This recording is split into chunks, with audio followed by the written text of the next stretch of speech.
remember having a conversation with you on a train, and I was telling you that I really wanted to have kids and that I was like ready and I was excited and something. And you said to me, I'll never forget it because you said to me like, but what about your career?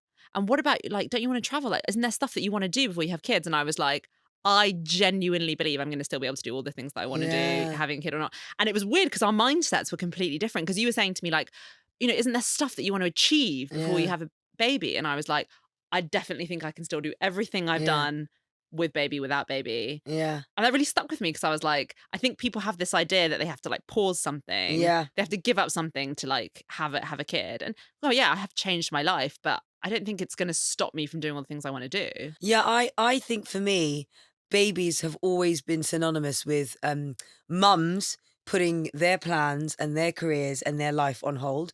But I guess you're right, and you are a testament to that. Like every Zoom I've seen with you and little bubs on one nipple and then on the other nipple for dessert. Do you know what I mean? You're amazing. You're like you're like the modern mum. You know, we were in a meeting the other day. You brought the little bubs with you. Like I know times are changing, but certainly for me, it's always been it's definitely possible to obviously travel and have a baby and do all those things, It's but harder. it's It's a bit harder for sure. yeah, It's harder.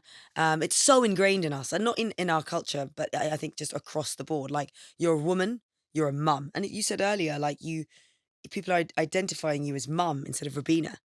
Like you are a whole entity. You're a whole Yeah. personality. You're a force of nature. In fact, you're a character, but you're a mum. Yeah. You're a mum first, and Exactly. it's I don't But know. you as a person who's just become a mum, prior to becoming one, I think I looked at women differently Yeah, when they became mums. yeah, Especially in an office situation. If someone was a mum, I'd be like, oh, they're a mum. yeah, Not like they're this amazing yeah. producer It's so director. I'd be like, true. oh, they're also a mum. Yeah. And you kind of always slip that in when you're describing someone. You're like, so and so, Lucy yeah. from HR, she's a mum.